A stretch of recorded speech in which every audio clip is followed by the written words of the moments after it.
حدثنا عبد علي بن موهمد المسند قال حدثنا أبو روحة الهلمي بن عمار قال حدثنا شعبة عن واقد بن موهمد قال سمعت أبي يحدث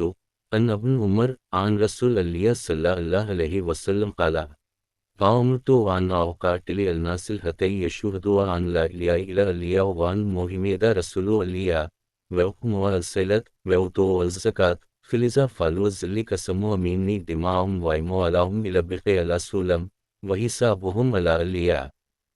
اس حدیث کو ہم سے عبداللہ بن محمد مسندی نے بیان کیا، ان سے ابو روحرمی بن عمارہ نے، ان سے شعبہ نے، وہ واقد بن محمد سے روایت کرتے ہیں،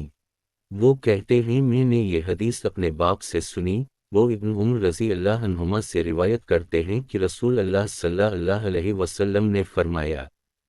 مجھے اللہ کی طرف سے حکم دیا گیا ہے کہ لوگوں سے جنگ کروں اس وقت تک کہ وہ اس بات کا اقرار کر لیں کہ اللہ کے سوا کوئی معبود نہیں ہے، اور یہ کہ محمد صلی اللہ علیہ وسلم اللہ کے سچے رسول ہیں، اور نماز ادا کرنے لگیں اور زکوٰۃ دیں۔ جس وقت وہ یہ کرنے لگیں گے تو مجھ سے اپنے جان و مال کو محفوظ کر لیں گے سوائے اسلام کے حق کے۔ رہا ان کے دل کا حال تو ان کا حساب اللہ کے ذمے ہے۔